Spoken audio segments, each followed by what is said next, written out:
Okay, good afternoon members, officers and our colleagues from the Scottish Fire and Rescue Service and Police Scotland, and welcome to this hybrid meeting of the Angus Council Scrutiny and Audit Committee.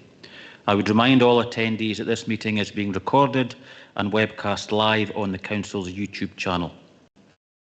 I have agreed the attendance of some members remotely and would remind all remote attendees to mute their microphones when not speaking. For any members of the public watching, please note that all the public committee reports, including details of specific recommendations, are available on the Council's website. Thank you. Mrs Mackenzie, are there any apologies or substitutions, please? Thank you, Convener. We have apologies from Councillors Chris Beattie with Brenda Durno substituting, Julie Bell with Linda Clark substituting. Further apologies from Councillors Louise Nicholl, Gavin Nicholl, Martin Shepherd and Derek Wan, with Councillor Ian McLaren substituting. Thank you. Thank you very much, and welcome to our Deputy Provost, Linda Clark, to her first meeting of this committee. Members, are there any declarations of interest or statements of transparency, please? Councillor Dorn. Thank you.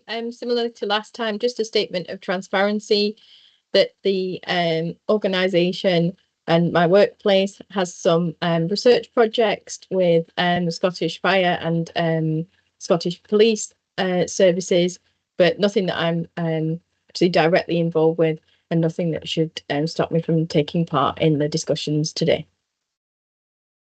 Okay, thank you very much, Councillor Dorn. Members, agenda item number 3 of the minutes of the previous meeting. They're submitted for approval as a correct record the minute of meeting of this committee of the 13th of June 2024. Do we agree these as a correct record? Okay, thank you very much. The first item of business on the agenda is item number 4, and it's the Scottish Fire and Rescue Service Quarterly Monitoring Report for the period 1st of April 2024 to 30th of June 2024. And we have our Scottish Fire and Rescue Service colleagues with us. Good afternoon. Thank you. Thank you, Convener. If I can firstly apologise for Area Commander Brian Todd, who's unable to make today's meeting, but I'm joined with Station Commander Alan Lowe, who's our Fire Safety Enforcement Officer for the PCAD area. I'll provide a brief update on the Scottish Fire and Rescue Service. Obviously, it's a huge survey that we're going through at the moment regarding shaping our future service. Have your say. We've had 6,400 responses. We've held a number of engagement sessions both locally and nationally. From those, we're going to review the responses, and we're going to have a delivery of options from that, and they will go to full public consultation in the next matter of months. Beyond that, moving on to the report, if I can take the membership straight to page 17 of the combined meeting pack and talk through each of the headline indicators. I must at this point bring attention to headline indicators 8, 11 and 12 and confirm due to a number of factors these have changed post final paper submission. Headline indicator 8 should show green and read 0 RTC fatalities. Headline 11 should show green and read 4 incidents, not 13, and headline 12 should show red and read 39 incidents and not 30. I will provide full context into these changes as I go through my report. So quarter 1 has seen Scottish Fire and Rescue in Angus area attend 289 incidents. This equates to approximately 3 incidents per day or 22 incidents per week. Moving on to pages 19 and 20, headline indicator 1, accidental dwelling fires. There were 12 accidental dwelling fires during quarter 1, which is below the 3-year average for the quarter. The majority are classed as low severity, with 8 of the 12 starting in the kitchen and being contained within that compartment. Others being 3 in bedrooms and 1 in a living room. 7 of those incidents involved cooking, 3 further involved smoking in candles, and 2 other incidents involved faults in electrical equipment. Again, there's no obvious trends to where these are. These are spread wide across the Angus area. Headline indicator 2, accidental dwelling fire fatalities. There were 0 fatalities during this reporting period. And as for accidental dwelling non-fatal casualties, headline indicator 3, there were 2 non-fatal casualties during this reporting period. Both casualties were in their 30s and treated for light smoke inhalation by Scottish Ambulance Service at 2 separate incidents. Neither occupant required further hospital treatment from those. The Angus Crews and Community Action Team have carried out 213 home fire safety visits over this reporting period. Moving on to pages 22 and 21 and 22, for headline indicator 4, non-domestic building fires. There was one incident within non-domestic properties, which is below the average for the quarter. That was a fire in a large industrial premises, which was a small fire in an oil heater within that area. During Q1 has seen the Angus Fire Safety Enforcement Officer carry out 19 visits to the relevant premises across Angus, of which 10 were full audits. All 4 large sports grounds in Angus received a visit to support the issuing of their safety certificates. Headline indicator 5 and 6 showing green. There were 0 fatal casualties in non-domestic buildings and 0 casualties within non-domestic buildings for this reporting period.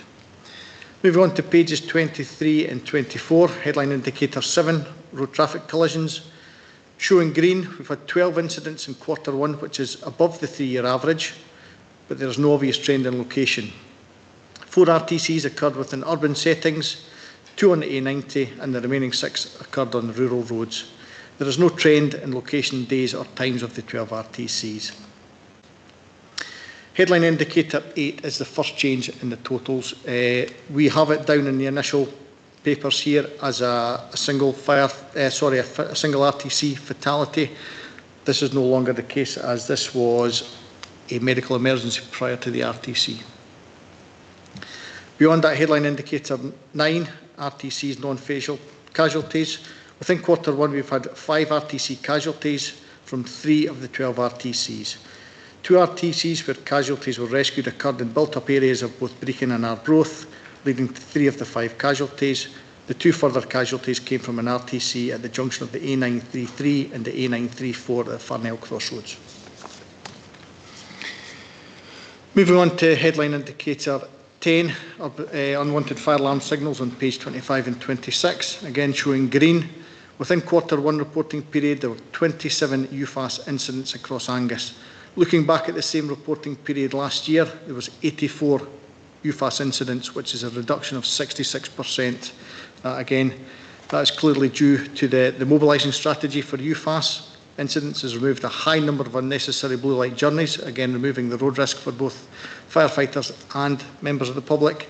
And again, it's prevented lost time for primary employers and releasing their on-call staff to attend these incidents. Within Angus, the UFAS total, the highest numbers have come from residential care homes and sheltered housing. Moving on to pages 27 and 28, headline indicator 11 and 12. Again, please note that the change in totals for the 2 following headline indicators, this has come from an error in the reporting of these types of incidents and has now been addressed. 9 incidents have moved from deliberate primary fires to secondary fires. So again, headline indicator 11, deliberate primary fires, should show 4 deliberate primary fires during this reporting period.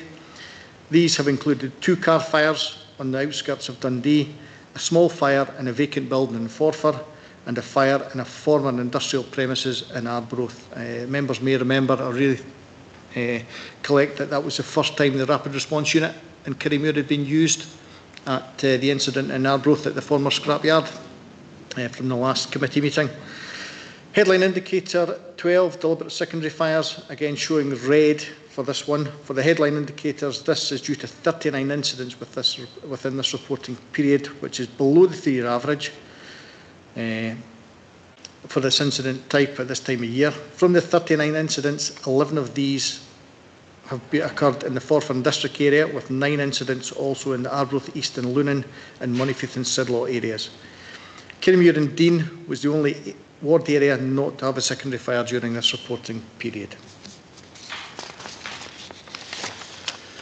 Moving on to page 30 of the meeting pack.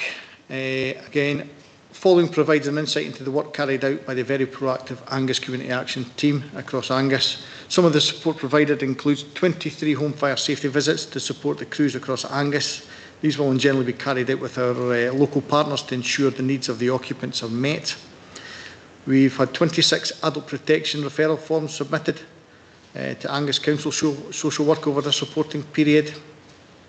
The Angus Local Authority Liaison Officer and Community Safety Advocates have attended 7 multi-agency case conferences involving persons identified as vulnerable and at risk, and we've fitted 1 SAS jammer to a letterbox for a vulnerable person.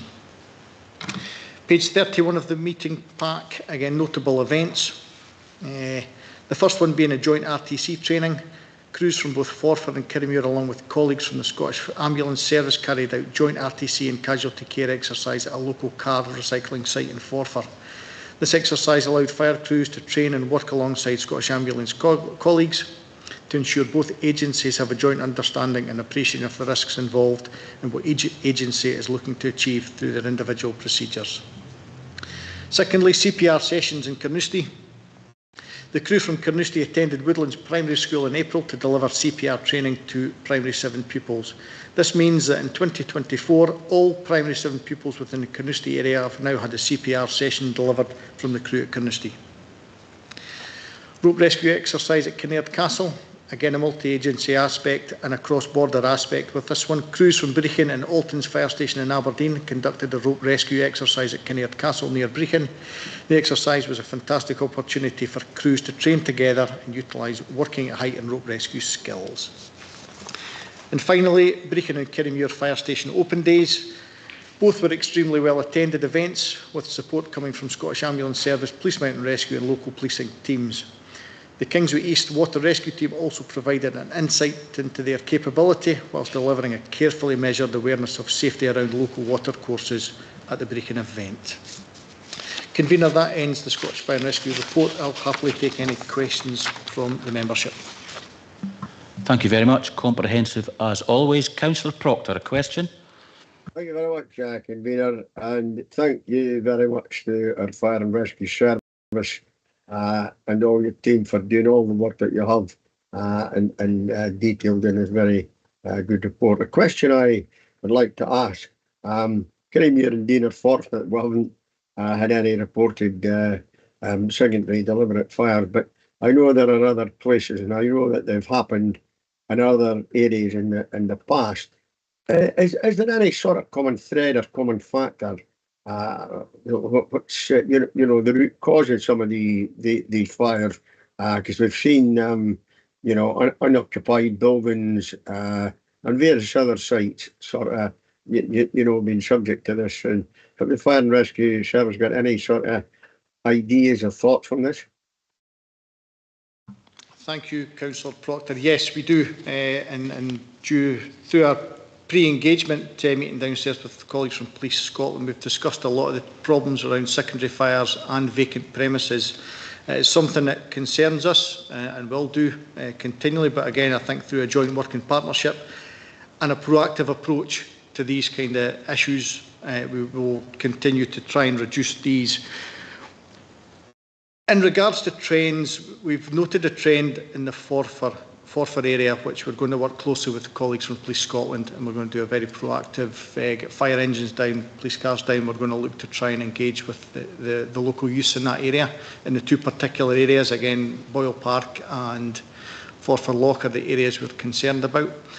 We have noted a number of vacant properties, and we are aware of these. We are again working with Police Scotland to make sure that these are secured, and again we are doing very proactive approaches by having fire engines, fire appliances and firefighters at these premises to again speak to the local community and the youth in the area and trying to reduce the number of these incidents. I hope that answers your question, Councillor Proctor. Yeah, thank you very much. That's reassuring.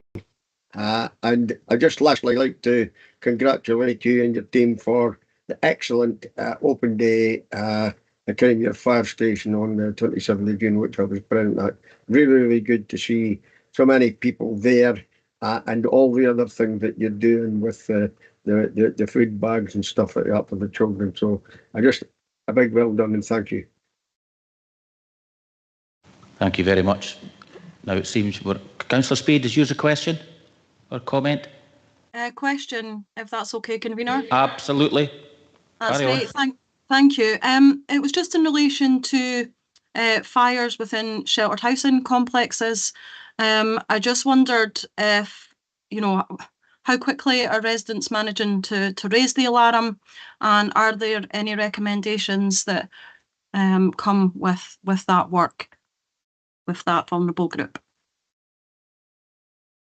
Thank you, Councillor Speed. In regards to sheltered housing and residential care homes, these properties tend to have automatic fire alarm systems, which again provide that initial alarm to any kind of things, which allows the occupant to react. But again, those are generally to automatic call centres. Where that alarm acts, it'll take it to an automatic call centre, which will automatically inform the Scottish Fire and Rescue Service, and they will deploy their nearest asset to that particular address to deal with that incident at that point. Again, does that answer your question there, Councillor Speed? Yeah, I think so. I'm aware there has been some changes into that kind of process of raising the alarm within the sheltered housing complexes. Would that be right? And are you able to just describe what the difference is? And with it, does it come a more timely response in general, or is there any issues within response times because of the process that the call goes through? No, Councillor Speed, as far as I'm aware, there's been no changes to care homes or sheltered housing alarm systems or the way we respond to those. That remains the same. It's not part of the UFAS strategy. Anything with a sleeping risk remains high priority for us, and we will always send the full response to that type of premise. If you have any concerns regarding a premise you're aware of, I'll happily take it off table and we can look at any premise you have a concern over. Okay, thank you. Okay, thank you both. Any further questions? I actually have one, and it's on page 30. I think I know the answer to this. Under referrals number 7. What is a sash jammer that was fitted to a letterbox? Thank you. A sash jammer prevents any object being put through the letterbox to cause distress or concern from there. Thank you very much. Okay, if there's no further questions, we'll go to comments then. Any comments? Councillor Devine. Just a very general one, Convener. I think the work you've done on UFAS and the business properties has obviously paid off, because there's fewer business properties. They've obviously taken on board what you've suggested to them, and I'm really glad to hear about your emphasis on Forfar, because yes, we're aware of fires arising there. So that would be great if you have that linking in with the police as well.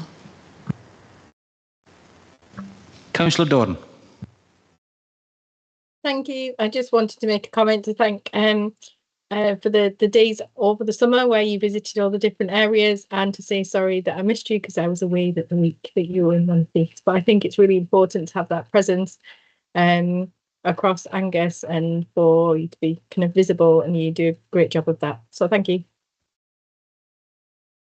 Yeah, and I'll just follow on as I usually do. I've noticed you're still doing excellent community work, the joint RTC training, the CPR sessions, the Kirriemuir and Brechin Fire Station Open Days, Carnoustie High Toast Club, and that you also took part in the Mental Health Awareness Week, along with your colleagues from the Police and Ambulance Service. So again, on behalf of this committee, well done. And just take that back to your colleagues, the appreciation from this committee. Thank you. Okay, members, we have one recommendation, and it's the Scrutiny Audit Committee are asked and invited to note and comment on the attached quarterly monitoring report. Do we agree? Okay, thank you very much. We'll now go to agenda item number 5, and it's the Police Scotland local quarterly police report. Thank you very much. Thank you, Convener, and good afternoon, members. Firstly, I'm delighted to be joined by Superintendent Adam Smith here today, who will support myself and Chief Inspector Fitzgerald with any questions as we progress through the report.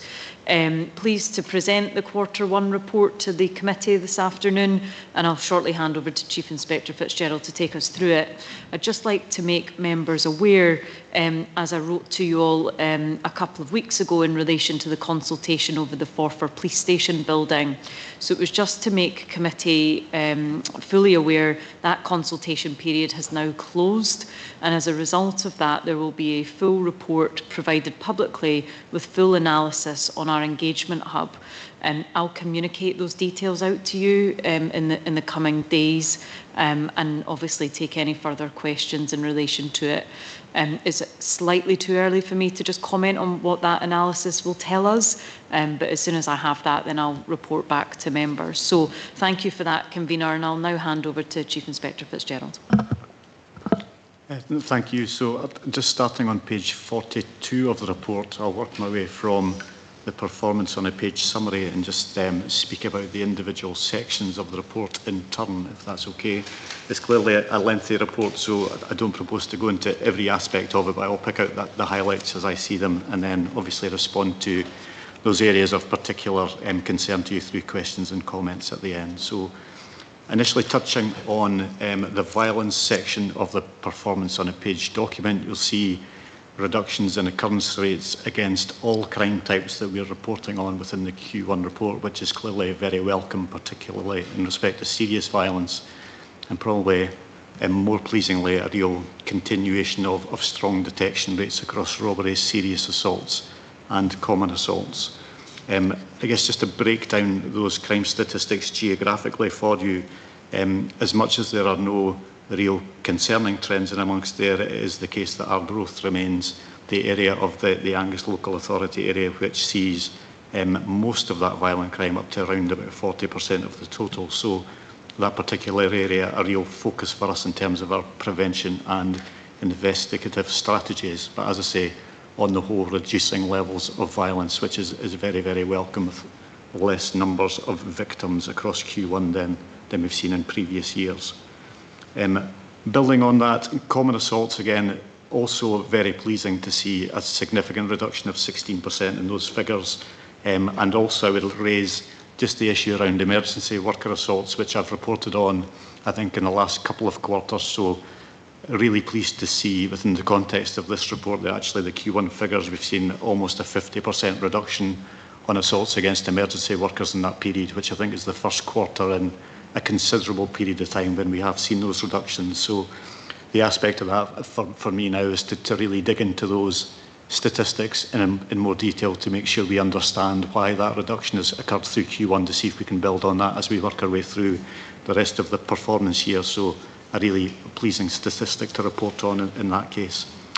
Responding to, I think, questions from councillors in Q4, we've broken down our domestic violence statistics in a little more detail for the Q1 report in order to respond to some kind of councillors' questions for a little bit more detail in that area. So there are additional statistics provided this time, which kind of shows that domestic violence, in terms of the total number of crimes reported across Angus, sits in that kind of 9% of the total figure.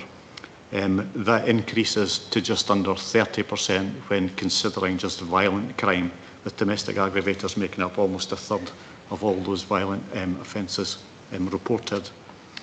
Breaking down that statistics even further, there is a section and table there on page 46, which gives a good understanding of the predominant kind of crime types that we see within that kind of domestic abuse and domestic violence setting, with, as I say, non-sexual crimes of violence being by far the highest, kind of followed thereafter by breaches of court orders and bail conditions, which are in place as part of our safeguarding arrangements to try and protect victims from further harm.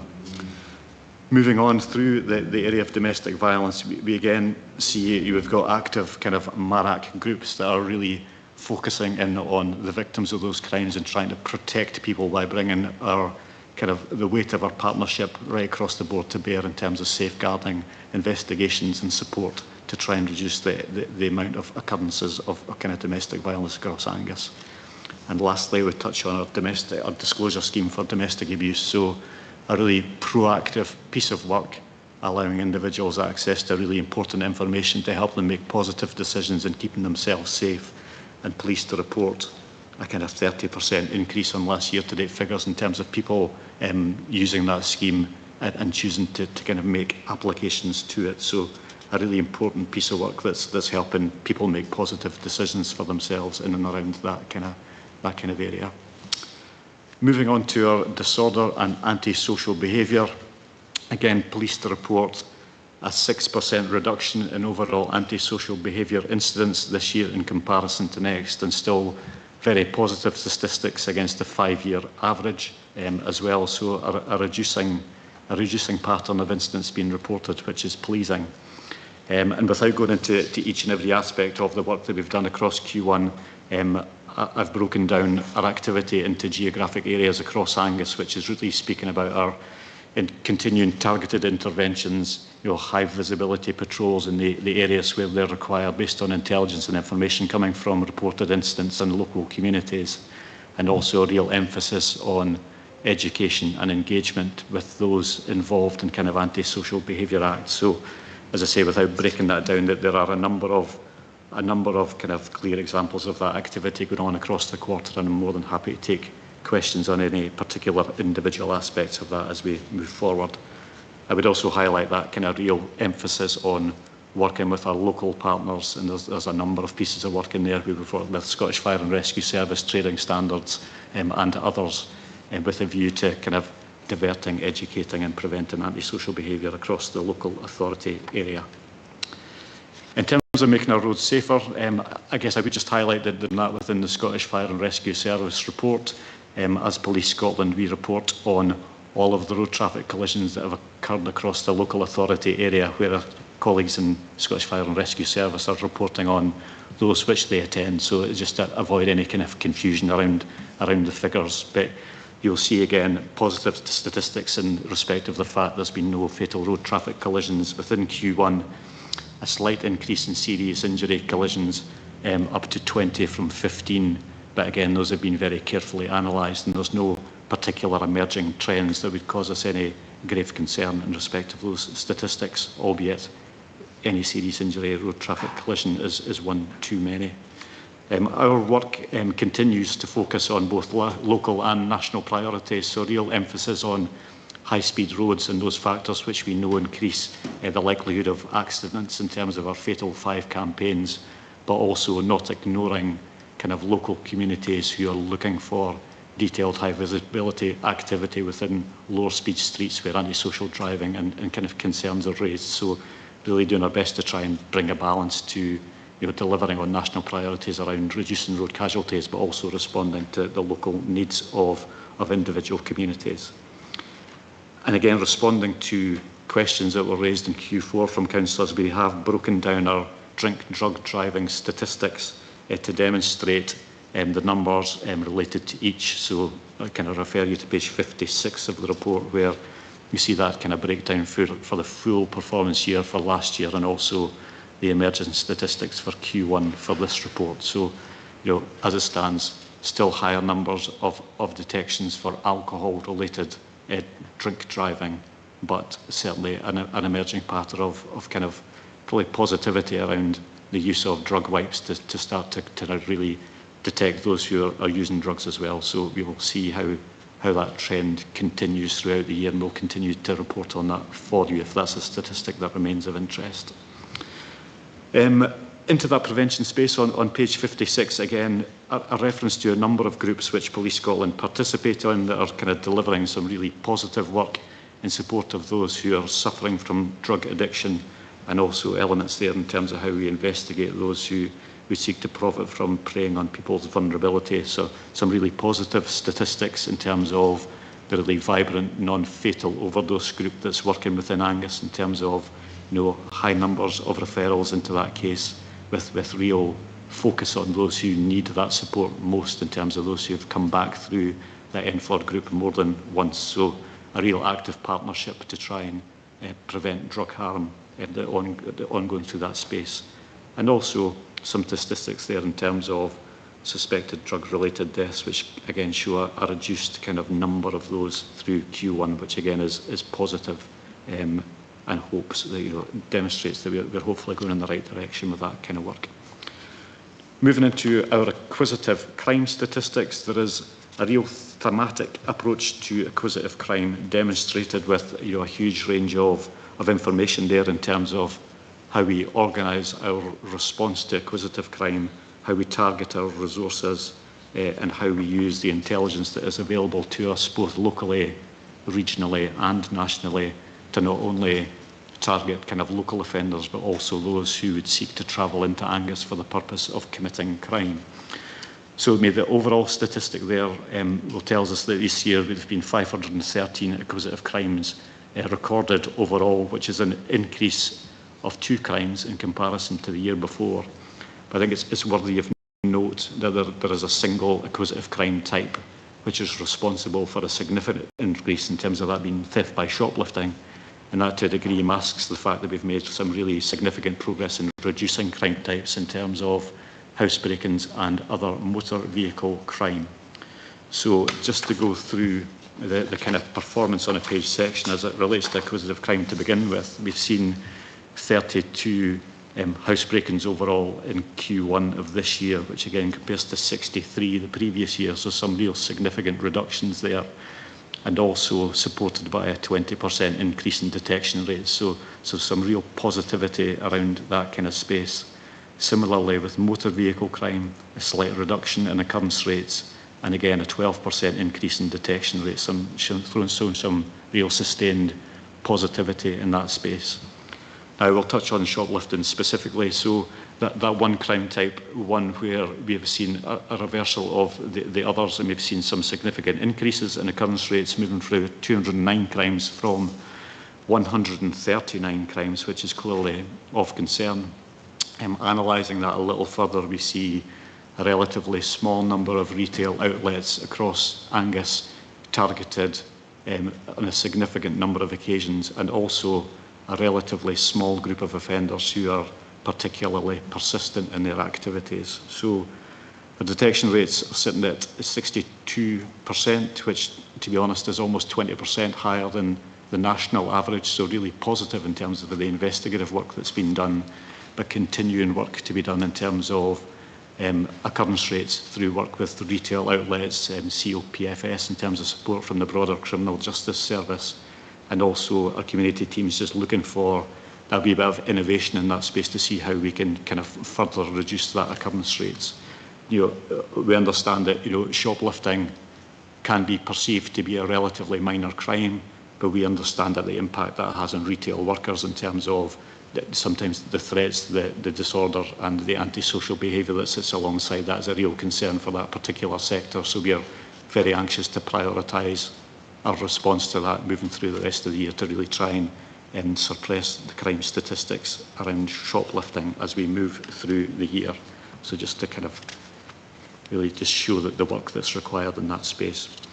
Back to page 65, there's a huge amount of work there in terms of how we go about preventing crime, the work of our preventions and interventions team, working nationally alongside the Scottish Partnership Against Acquisitive Crime kind of strategic group, so that we're well kind of directed and well tied up with national policy, and how we look to touch on neighbouring divisions to map and then target and enforce action against kind of travelling criminals who are involved in motor vehicle crime and or housebreaking. So hopefully a really positive report with various aspects in there which demonstrate how we collectively tackle our acquisitive crime, targeting repeat offenders, using an intelligence-led approach to look at those locations which need kind of further support, and really tying into our national partners to make as much of an impact in the Angus area as we possibly can. So I will stop there. As I say, overall, hopefully a very positive report in terms of reducing levels of crime and increasing crime detection rates, which I think is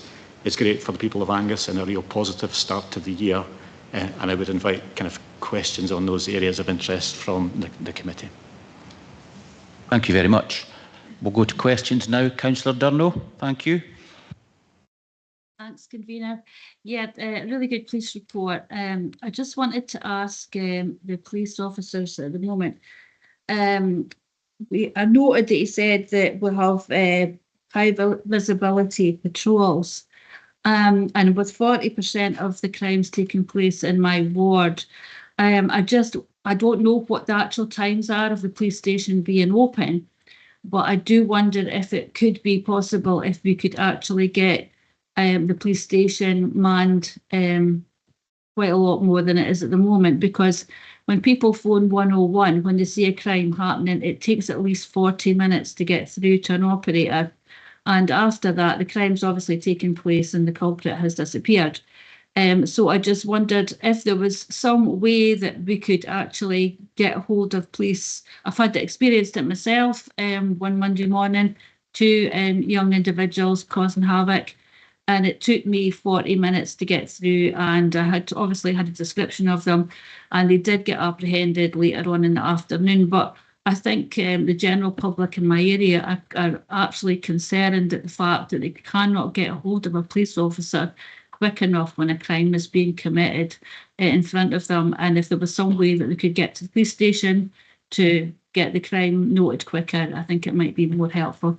Obviously, staff shortages, etc., come into play. But I really do think this is something we need to look at with 40% of the crime taking place in my area. Thank you. Thanks for that, Councillor. So, of course, the national approach to contacting Police Scotland is via 101 for a non-emergency call. And I understand some of the frustrations in terms of maybe some of the times and the hold times in order to get in contact with the police. That's still our main method of contact, and it's still how we would encourage the members of the public to contact police. What I would say, and I'd caveat that with, if there's an ongoing crime and it's of a serious nature and actually there's a requirement for police to attend immediately, then we should be using a 999 function. Locally in Arbroath, officers do operate out of that station 24/7. In terms of a sort of front counter provision, obviously that's considered across the whole county for us as to what that looks like. And of course, there are occasions where we do have that facility and there are officers there for members of the public to go and see on a local basis. If, as Chief Inspector Fitzgerald's highlighted, what we do constantly is review the data in terms of times of offences so that we can map those against our high visibility patrols. So just for, as you're saying, an example, if we do have a peak time, then we will look to have officers deployed in the area at that time so that we are more visible. And of course, there are other ways of contacting police when it's non-emergency, whether it be through Contact Us or Crime Stoppers if people don't feel that they can contact the police direct. So I do completely understand the frustrations where people are trying to get in touch with the police.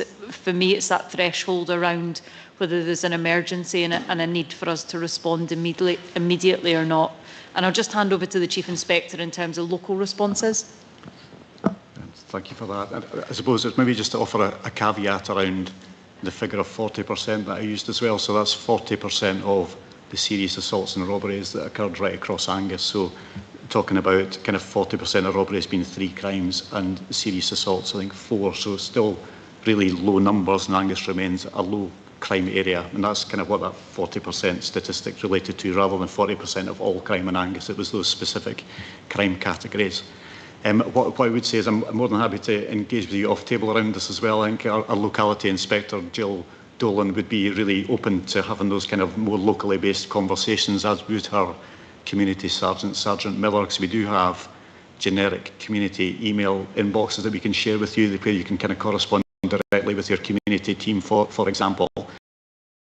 Definitely scope to open up those conversations and try and make us as accessible as possible to meet the needs of your constituents. So I'd be more than happy to have that conversation away from here in the very near future, if that was reassuring to you.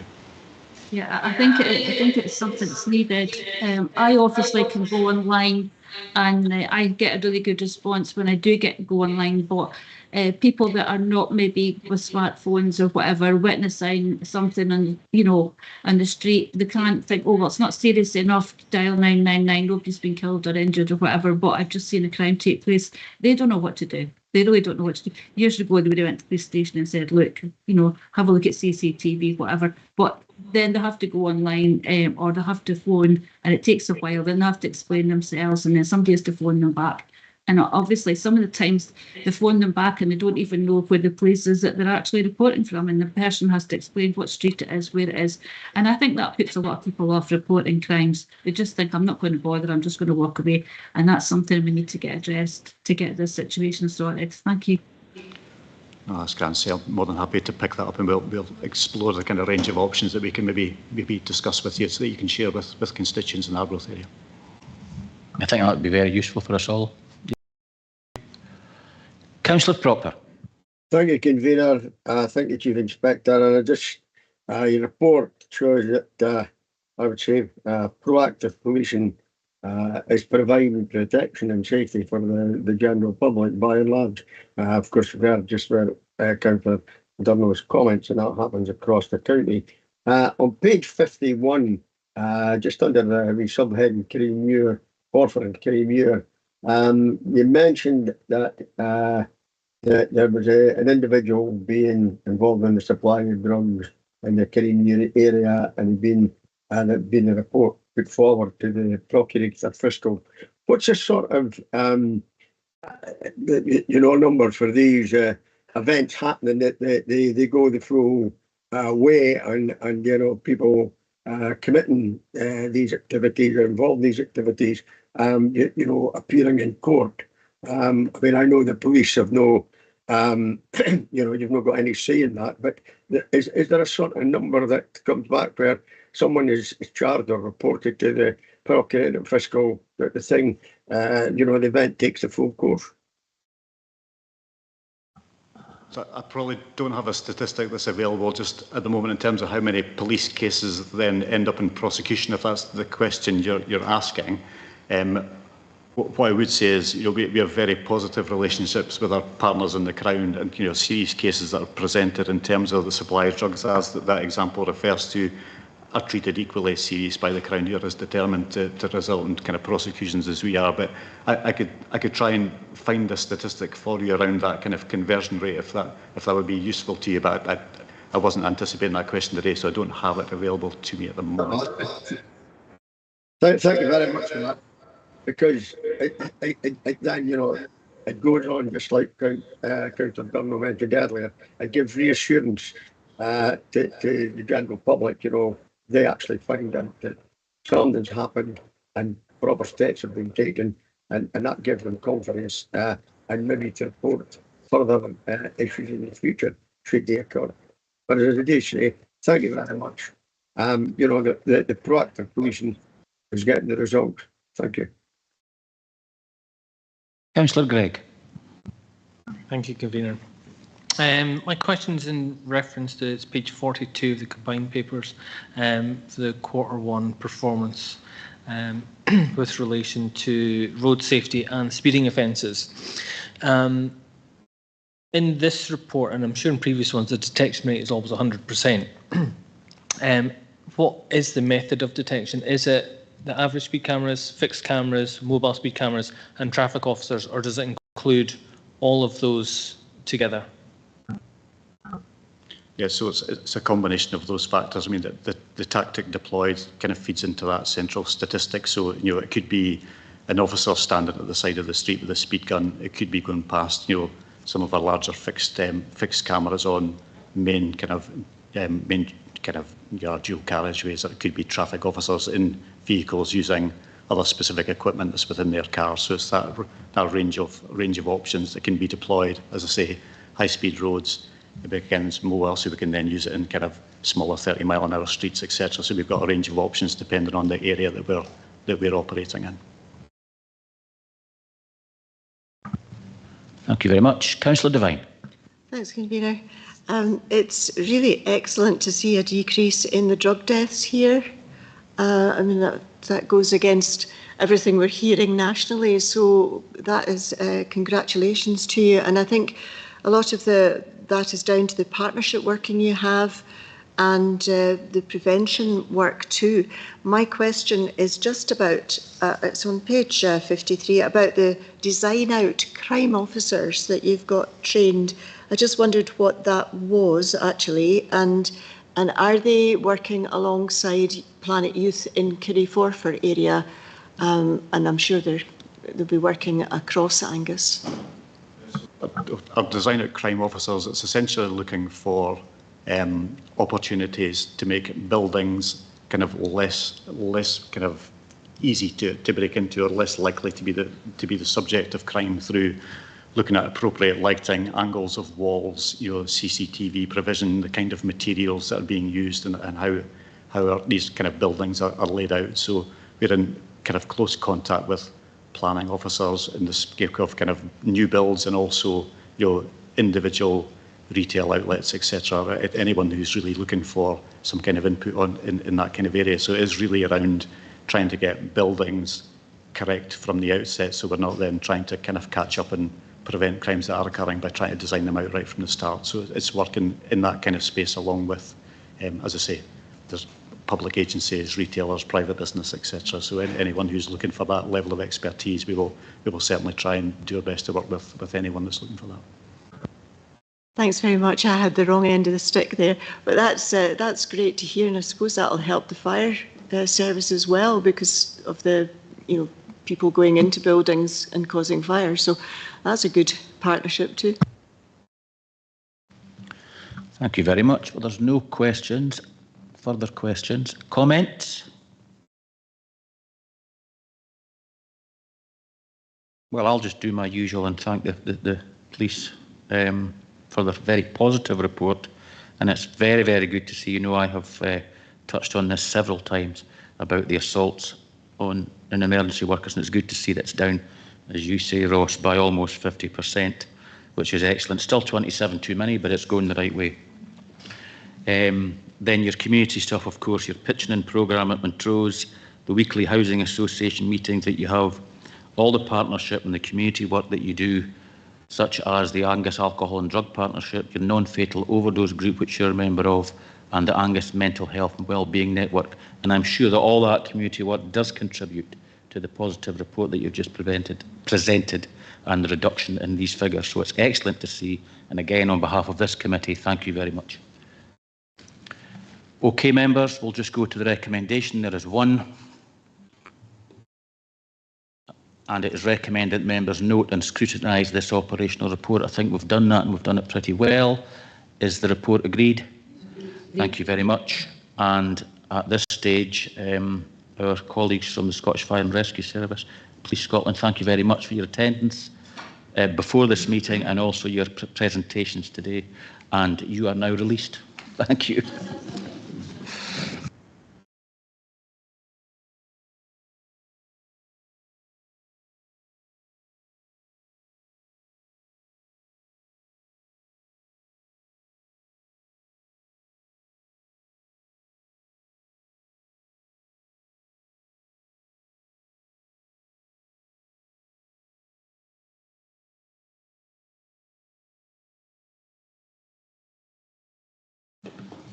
Okay, members, the next item is agenda item number 6, and it's the Treasury Management Annual Report 2023-24, and it's a report by the Director of Finance. Thank you. Thank you, Convener, and good afternoon, elected members. This report is a look back to the Treasury activities that we undertook for last financial year. It's something we bring to the committee each year, as is a requirement of the Treasury Management Code of Practice. Just a couple of things to highlight from the report. Hopefully, it's fairly self-explanatory. You'll see from table 1 on page 71. That shows the borrowing and investment position that we had at the end of March 2024 and how that compares to the position at the end of the previous financial year. The noticeable thing in relation to that is the investments position. You've probably heard me speak before about us deliberately running down our temporary cash or investments because we're postponing borrowing for new capital money until interest rates fall. So that's part of the reason, or the main reason, why our investment number has fallen in the period under review here. In terms of borrowing, our borrowing performance, this is table 2, which is on page 72. We'd assumed that the average rate on all of our debt would be about 4.35% for budget purposes for 23-24. It came in a little bit under that, 4.1. So we made a little bit of a saving in relation to that, and it's a bit higher than the previous year, but still under the budgeted level. In terms of investment performance, that's table 3 on page 73. This is the return that we make on our investment of temporary cash. And that shows that we made just over 5% as the average return for the year, above our benchmark but as it talks about later in the report, a little bit less than the kind of industry benchmark for last year. We didn't undertake any new borrowing in the year. Again, quite deliberate strategy around that as we wait patiently for interest rates to hopefully fall a little bit further before we take some new borrowing. Table 4, which is on page 73, shows the high and the low points of interest rates. Those are the borrowing rates from the Public Works Loans Board in the year. And you can see from that there can be quite a bit of variability in the kind of high and low points, which it just makes it a little bit tricky to get the timing of any new borrowing at the lowest point, which is what we try to do. Table 5 on page 74 is just a summary of the debt that matured and that was repaid during the financial year 23-24. Some higher coupon rates there, but for debt that was taken in the late 80s. So it gives a sense of how long some of the loans that we take, how long term some of those can be. So those are all off the books now. And probably with that, Convener, that's all I wanted to highlight specifically on the report. But as always, happy to take any questions. Thank you very much, Mr. Lorimer. Any questions? No. You're too comprehensive, Mr. Lorimer. That's the problem. There's no room for questions. Comments?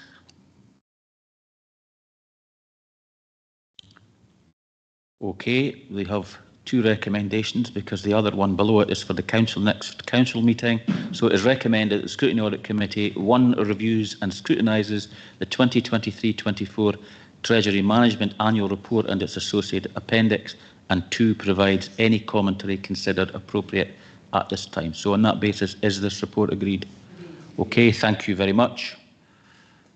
We'll then go to agenda item number 7. And it's the annual governance statement assurances, and this is presented by Mr. Cargill. Thank you. Thanks, Convener. Good afternoon, everybody. Yes, this report advises members of the group assurances for the organisations included in the Council's group accounts. So we also have Angus Alive, Angus IJB, Tayside Contracts and Tayside Valuation Joint Board, who are part of our overall accounts. So these assurances just give members sight on their governance statements and what's coming forward out of their internal audit reports. The report also provides the wording to be included in the draft letters of assurance from the convener of the Scrutiny Audit Committee to Angus IJB and Angus Alive for approval. So the wording is in the report. And that provides assurance from the Council to both Angus Alive and Angus IGB, who we provide support services for. So it's to provide them with assurance that we are conducting our affairs in a proper manner. Just a few other things to highlight in the report briefly. In the report, Tayside Contracts Internal Audit Report under section 5.32 on page 81 of the papers. That report highlights physical security arrangements as an area requiring for improvement, and that was something that was identified from Henderson Logie's internal audit work this year. So we will add a brief statement to cover that in our own annual governance statement. Just to give members assurance, there is also noted within the report by Henderson Logie that actions are already underway to address a number of those issues. Some of which have been completed already. The report also covers Angus Alive's internal audit report, which is not yet available and won't be available until around about 13th of September, when the board meeting of Angus Alive takes place. So we'll have the information available beyond that. Because of that timing, we then need delegate authority. If there is anything within those papers that requires to be highlighted in our own governance statement from that, then Director of Legal requires delegate authority to update the statement with that information. Final point is really just to say that in terms of Angus Health and Social Care Partnership and Angus Alive, their performance reports will be coming forward to the next meeting of this committee. so you can scrutinise their performance at that meeting. And also Tayside contracts, will plan for them slightly later. It's normally around January that we would have their report coming forward. Thanks, Convener. Happy to take any questions. Thank you very much. Any questions? And none online? No. Comment? Again, very comprehensive. You see no room for no room.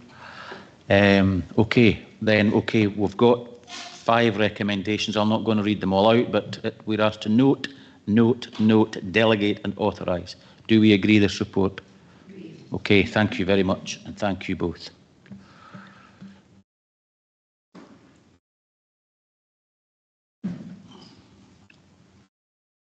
Okay, members, agenda item number 8 is the internal audit activity update, and it's a report by Mrs Wiley, the service leader for internal audit. Good afternoon, Mrs Wiley. Good afternoon, and thank you, Convener. This is the usual activity report, which has the information about the plan that and the stage that we're at with that at this stage in the year, and also information about the individual agreed recommendations and where we are with implementing these. There's also a little bit in here around the audit charter. We're required to review the audit charter on an annual basis, but there hasn't been any change to the guidance on that, so I haven't made any changes to the charter. I'm just reporting to you that the review has taken place. There will be new public sector internal audit standards, as I'm sure I've told you umpteen times before, will be published later this year, and at that stage we'll probably need to review the charter, so I will bring that back to you once we've got that new information. So moving on now just to the items that we're reporting today. The first one is the performance management and monitoring, which is on page 92 of your papers. And performance management is an important element of the council's arrangements. We've got an ambition to be a performance-led council, and there's been commentary around our progress with implementing this in best value reports back in 2022 and again in the thematic report in 2023. And there's a lot of work being undertaken on the pledge programme, with sections 1 and 2 of that now being fully implemented and moving on to the implementation of 3 and 4. So this audit was around looking at where we were with the implementation of 1 and 2, just to make sure that services fully understood what was required from sections 3 and 4 of the activity, and to make sure that we were moving forward as best we can with this.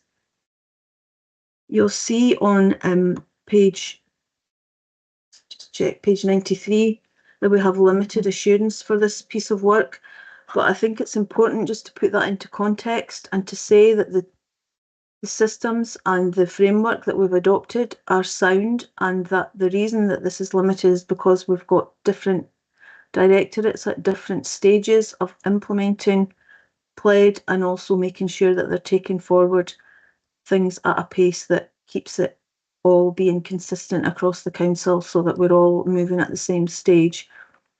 So we do have 10 recommendations for this piece of work. Again, as I said, most of them are around services and making sure that they're taking things on board, fully understand what's required, and are progressing with their KPIs and monitoring and reflecting back over previous information and taking forward the learning from stages 1 and 2 into stages 3 and 4 of the further implementation. The next report that we're brought up is the AWI follow-up. That's around adults with incapacity, and we previously reported in April 2023 around a review of our procedures for making sure that we're complying with the Office of the Public Guardian and the Mental Welfare Commission for Scotland, the requirements in relation to recording guardianship for adults with incapacity. You may recall that at that time the audit then had no assurance conclusion on it and only had 2 recommendations, the first being priority 1 recommendation that the whole process should be reviewed and make sure that all of the issues identified in that report were taken on board in that review, and also that key performance indicators should be developed and a reporting regime put in place for these. Is to say that the review that we've undertaken now, which looked to make sure that that full review had taken place and that the KPIs had been produced, has given substantial assurance. The process itself has been fully reviewed. The new process covers all the areas that we were concerned about in the previous audit. And there's good practice now in that the service has some independent auditors within the service who are taking samples of cases and making sure that they are complying with their own guidance and processes. These have identified some areas for improvement and these are being taken forward, and we've not made any recommendations in our report because we know that these are being taken forward by the service. In terms of the key performance indicators, these have been identified, but we're still in the process of getting all the data gathering in place and finalising what that reporting regime will be, and therefore we've got substantial assurance across this area, which I'm pleased to see. The next areas that we're reporting on are the continuous auditing, where we've got the normal reporting that we do around payroll and the creditors' duplicate payments for the period from April through to June. Do have a couple of things that we're highlighting there, but none of them are significant, and we've got comprehensive assurance for that period for both of these. The other thing we're reporting here is the creditors, where the same person has registered and authorised invoices, and that's for the full year from April 2023 through to March 2024. We have substantial assurance on this. Although we didn't identify anything where we had a significant concern, we did identify that there are some items where the same person does make these authorisations, and these arise when there's been an invoice or a cheque cancelled due to incorrect information, or because the cheque was out of date and has had to be re-entered or reissued. So we're going to take on board what we have identified from this and take that into further audit work that will be undertaken in future, just to make sure that these are all being processed correctly. And the final area is the items around the outstanding actions. There's been a huge increase in the number of actions here, but it isn't as bad as it looks. We had 28 outstanding actions at the last time we reported, and we now have 68, but that's because, as I previously discussed under the performance audit report, a number of the actions that we had to make there have had to be made for each individual directorate, because each directorate has to do their own checking and has their own methods in terms of what they need to be doing to gather information and report it. We've also now got all of the risk management actions into Pentana. These were not all in the last time we reported that. And again, some of these actions have had to be put in multiple times because they've had to be put in individually for each individual directorate. So that 68 is not really as dire as it looks, and I'm hoping that we'll see some of that number coming down quite significantly.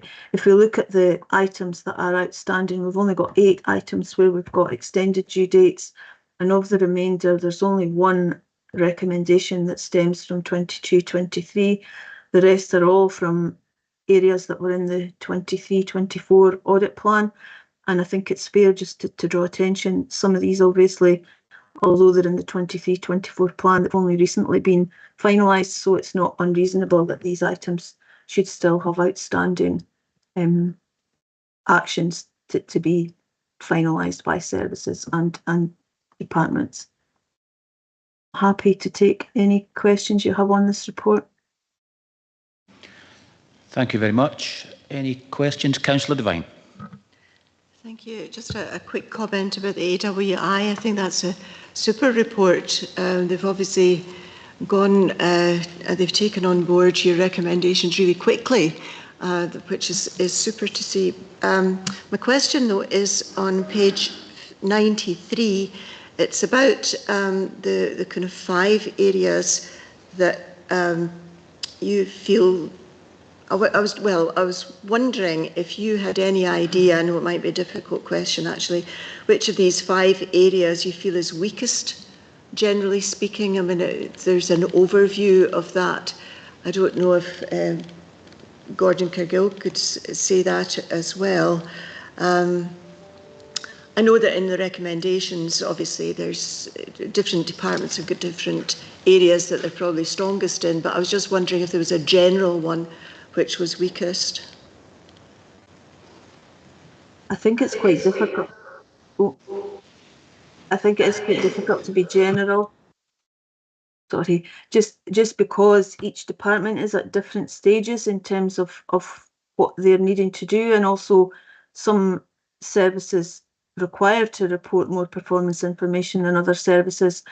I'm not sure that I really have a feeling around which of these would be the most important, but yeah, Gordon might have more of an idea just because he's more involved in the day-to-day delivery of this.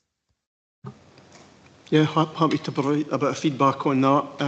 Of the five, I mean, I think there is, my sense of the overall picture here is that, as well as having, if you like, a staged approach and action focused around making improvements, there's quite a cultural piece around this as well. And there's quite a lot that, you know, for example, I think the education and lifelong service, they do tend to have a very sound and in-depth approach to like self-evaluation. So it's built into their culture of working, the way they do things. So annually they have a cycle of doing things and they're just used to doing it.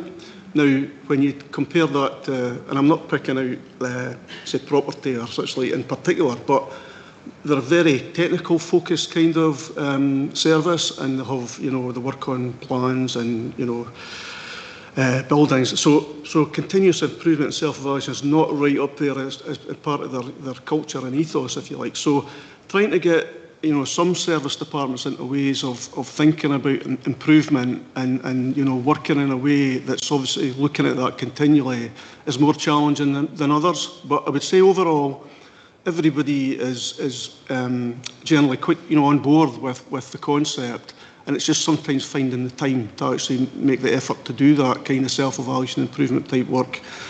I think we are also making progress on performance indicators. At a strategic level, we've got quite a good range of indicators, but I think we need to build a bit more at probably operational level, so that managers, service leaders and such like are looking at dashboards and starting to identify trends in performance that will help them make a difference to their service and identify areas for improvement. So it's a bit of a mixed bag, but overall I think we're starting to make good progress. But I think culturally, being a cultural change, it takes time for the organisation to make that shift. Thanks very much, Gordon. I expect in some cases managing to get SMART targets is quite tricky for them as well. As an ex-teacher, I knew that, but it's really important to do it. Thank you. And I think Mr. Lorimer, as our strategic lead for performance, would like to come in as well. I did see your hand earlier. Thank you. Yeah.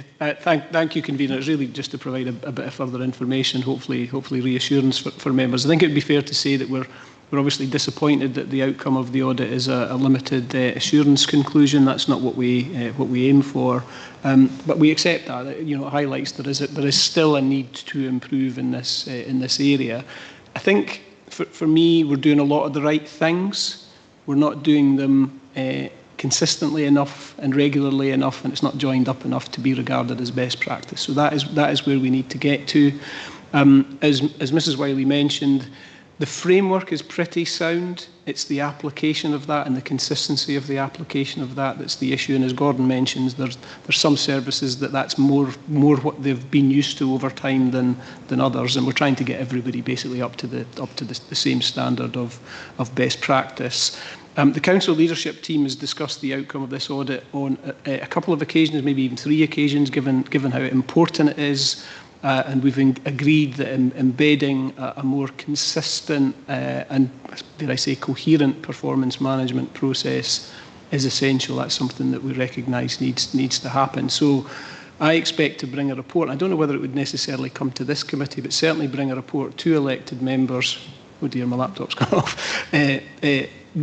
within the next couple of months, outlining, in addition to addressing the actions that are in the audit action plan, what we propose to do in terms of our future performance management arrangements and reporting. And that will have an impact in terms of the reporting to this committee and helping members with that scrutiny role. So I think suffice to say we take the audit outcome very seriously, and we'll be taking immediate action to rectify that and improve that. We've been doing a bit of research in terms of what other councils do, and I think there's some good ideas out there that we can adopt pretty quickly for Angus. So that work will happen alongside completion of the other aspects of the audit. So I hope that provides a bit of reassurance. I certainly don't want to be here again in terms of still some work to do on our performance management. Thanks very much for that, very thorough answer. Thanks very much.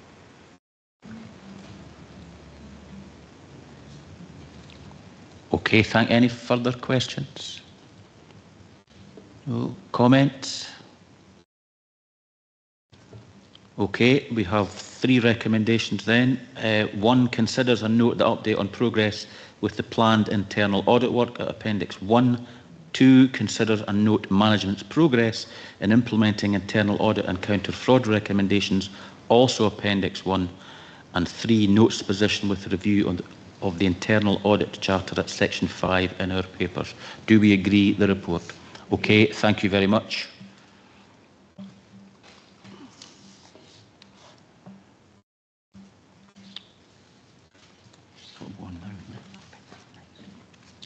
Push the wrong button. Okay, members, we'll now go to agenda item number 9, and it's the detailed risk reporting to Scrutiny and Audit Committee, and again it's by Mrs. Wiley. Thank you. Thank you, Convener. Normally before now we would have brought a programme to you of which risks we would be speaking about at each committee, but that hasn't been done this year because the Strategic Risk Register is currently under review.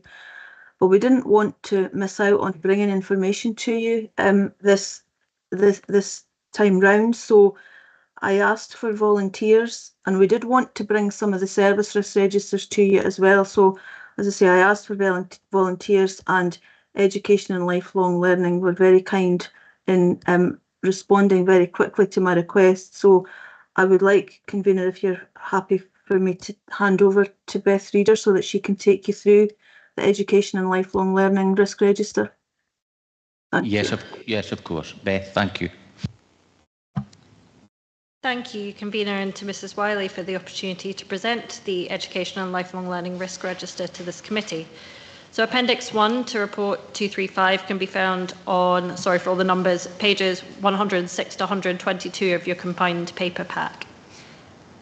Our risk register was developed collaboratively by the ELL leadership team, initially in 2021 with support and guidance from the Council's risk team. So we've aligned with corporate guidance on this, and we record all of our risks in the Pentana performance management system. And we've embedded our register within a dashboard that we use at our Directorate SLT meetings for monitoring improvement activity. Our register is very much a living document. It's reviewed at SLT meetings on a quarterly basis with updates made in the Pentana system, and the report that you have in front of you is pulled from there as well. Our register includes risks which have been collectively identified, aligned to national and local priorities, and those identified in response to specific incidents, coverage in the media or other sources. Where possible, our identified risks linked to those identified in the corporate register as well. And we've worked together to prepare the narrative in relation to likelihood of occurrence and the impact of occurrence, and our assessment of these factors is what drives the overall risk score. I'm not going to take you through the whole of the risk register, but I picked out a couple of examples just to work through the process with you, and obviously happy to take any questions. So an example of a risk within the register which is driven by a combination of internal and external factors is the first one, 0001, the risk of being unable to deliver on directorate priorities. So ELL presents an annual improvement plan to Family, Education and Justice Committee, which sets out our priorities each school session. And alongside this, our senior leaders are engaged in council-wide work to deliver efficiencies necessary to balance the overall budget. We've identified that there is an inherent tension within this and felt it warranted an inclusion in our risk register. Our assessment of the likelihood refers to the known factors, so the budget pressures identified in the medium-term budget strategy and ongoing national discussions in relation to teacher numbers, for example. In the impact assessment, we've identified what could occur in a worst-case scenario, and I think it's important to assure members that we're not saying that these things will happen, but these are things that could happen. We feel it's our responsibility to identify those. In terms of responding to this risk, a key mitigation for us comes through the approach to developing the education plan, where we seek to strike a careful balance between our aspirations and our ability to deliver within our resource envelope. Other mitigations might be externally driven through information on national priorities. An example of an internally identified risk is 00007 on page 115, which highlights potential risks in relation to how we manage health and safety procedures for our schools. We initially identified this as part of our recovery phase from the pandemic. Our experience during the pandemic provided an opportunity to review all of our procedures with a new perspective, and we identified some inconsistencies in how health and safety was being approached. Some issues were identified to us through union representatives and others through our engagement in corporate work. A similar process has been followed to identify the risks, the likelihood and the impact, but with this particular one, we have a greater focus on the internal processes which we can control. Although the school session has only just started, I'm pleased to share that we are already making progress towards this one. We have a new health and safety working group being established within ELL, which meets for the first time in September, and a project officer is also in place with the corporate health and safety team dedicated to supporting us in this work. So my hope is that when we review this register in the autumn, we'll see that risk score revised. So that's just a little run through of our process. Obviously happy to take any question on those risks or any others within the document.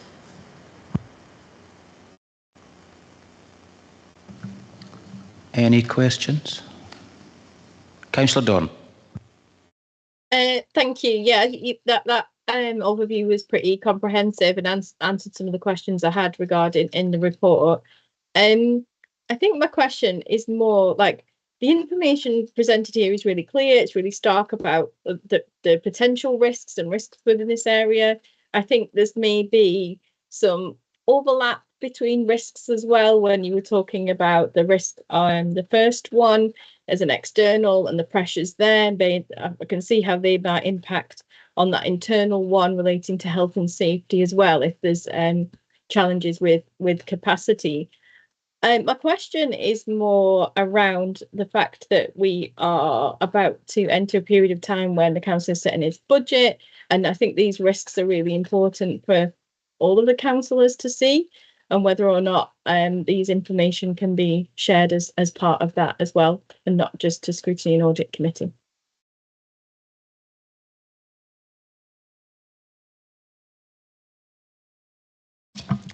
Thank you for the question, Councillor Doran. I'm happy to share this. I can share a copy of this report. It is accessible because it was part of the papers. Yeah. But we can certainly arrange for it to be circulated. I think just highlighting it to others would be good as well. I think the way that you've entered the information in this is really clear about what risks they are, which are kind of potentially very worrying. Okay, thank you. Councillor Speed. Yeah, thanks, Convener. It was in relation to the section on toilets within education settings. And I just wondered if you were able to confirm if every school within Angus has a change in places toilet. I know that a lot of work has been done in the past, a lot of progress has been made, especially within our new build school settings. But I just wondered if that was taken into consideration when this risk was being measured. And if not, is that something that perhaps needs to be included, especially given the kind of the statement around the Equalities Act? Thank you, Councillor Speed, for that question. I don't have the information in front of me regarding facilities in every school. I know that all of our recent new builds will have them, so I can revert to you on that. We've tried to encompass every aspect within our assessment of this risk, but we could certainly review it to make it more explicit that we've considered that as well. Okay, that would be great. Thanks. Just sitting here working up the courage to ask something since I've just taken it all in. Thank you very much. Beth, can I just ask you a wee question on our ELL, many knots, is it 242? Delivery of directorate priorities, and down to, and the likelihood there, 1, 2, 3, 4, 5, 6, 7, 8, line 8. There's also no clarity as yet regarding expectations for an additional 90 minutes of RCCT. Could you maybe explain that to me, please, what that is? Thank you. Sorry, thank you for the question. So this is to do with reduced contact time for class teachers. There has been policy statements made nationally around increasing this by 90 minutes for each teacher. We are still waiting detail about what that would look like and how that would be funded. So we don't have any further information on that. Ian, I'm not sure if there's anything you want to add just from the financial perspective, but. Other than to say, yes, it's something that is on the agenda, has been considered through COSLA leaders, etc. But the means to delivery, the timing of delivery, and the means of funding have still to be worked out. It's quite a significant financial commitment. Yeah. Thank you very much, both, and thank you. Thank you, Councillor Clark. Any further questions? Comments? Councillor Devine. Thanks, Convener. Yeah, I just wanted to congratulate you on the layout of this. It's really good, especially as you give us a kind of right up to the minute, the 31st of July. There's either no change to the risk or there has been a change, and I find that quite handy and useful to know. Thank you. No one else? No, and nobody online. Okay, well, we have one recommendation. It is recommended that the committee consider and note the information presented about the ELL risk register. Do we agree? Thank you very much. Agenda item number 10 is reports relevant to the work of the Scrutiny and Audit Committee, and again it's Mrs Wiley. Thank you. Thank you, Convener. This report summarises information that has been taken to other council committees or to partner organisations that might be useful and relevant to you to know about in terms of assurances around areas that you've got responsibility for considering. And it's really just to draw these to your attention and also give you the opportunity, if there are any of these that you wanted further information about, to ask for that, and we can arrange for that in future. Thank you. Okay, any questions? Comments? No, we've got two recommendations then. Is the report agreed? Okay, thank you very much. Agenda item number 11 is the 2023-24 annual unaudited annual accounts, and there's a report by our Director of Finance, Mr Lorimer. Thank you. Thank you very much, Convener. Yes, this is the report on the unaudited accounting statements for last financial year. The audit process is ongoing, and we hope to bring the audited accounts back to the committee towards the end of next month. There is a hyperlink within the body of the report to the actual accounts themselves. They run to something like 124 pages. There's a lot of information in there. They were submitted to Audit Scotland. The draft accounts were submitted to Audit Scotland for the external audit process by the 30th of June, which is the statutory deadline. They've also been published on the Council's website since then. I'd also mention there is a report planned to come to Policy and Resources Committee next week, which goes over the Council's financial outturn, the performance for last financial year, in a kind of more simplified way than is available from the formal accounts. So that report should be available online later this week. We've also had the public inspection period on the draft accounts. That happened during July. So all of that is now in place. This is really the first opportunity for the Scrutiny Audit Committee to consider the draft accounts and ask any questions. The accounts, as I've said, are pretty lengthy. A lot of it is notes, additional detail, explanation, reconciliations, between different sets of figures. All of that is required in terms of proper accounting practice, but it does make them a little bit difficult to kind of identify what the key figures, etc., are for non-accountants. The management commentary, which is on pages 2 to 22 of the accounts, that's probably the best place to kind of go. We summarise. It's still quite a lengthy statement, but we summarise within there the key facts and figures and how we performed. As far as the accounting statements are concerned, there's really probably three I would pick out. One is the movement on reserves statement. That's on page 45 of the accounts. What reserves did we have at the end of last financial year, and how does that compare with what we had previously? There's also a comprehensive income and expenditure statement. That's on page 46. That sets out for each area of service of the council, how did we perform in terms of budgeted income and expenditure, what were the actuals in relation to that. And then finally the balance sheet, which is on page 47. Where are we at the end of the financial year in terms of the value of our assets and our liabilities? There's a lot more detail I could probably go into, convener, but mindful that kind of more simplified report is coming to Policy and Resources next week. I'll maybe just pause there and invite questions if there are any on the accounts. I do have other. I was going to highlight a few figures here and there, but I'm happy to do that on the basis of questions rather than go through the detail of it. Okay, thank you, Mr. Lorimer. Any questions? Oh. It's very detailed again, isn't it? So it's all in the report, including the commentary. Comments? Councillor Devine. Just to say, really, thank goodness we do get the commentary at the beginning. Managed to wade my way through that, but and I'm glad that more simplified versions coming to P&R. But I mean, it's a huge amount of work for your team, and it seems a shame not to give it time. But it really is a lot of reading. Okay, thank you. Anyone else? I can just agree with Councillor Devine, absolutely. And the commentary, Mr. Lorimer, is very, very useful for a lay person like me as far as finance goes. Okay, anyone else? Okay, there is two recommendations then. Note to Angus Council 23-24 unaudited annual accounts and provide any commentary on the Angus Council unaudited annual accounts considered appropriately at this time. But I think it's so detailed we don't need to make any commentary. Is the report agreed? Okay, thank you very much.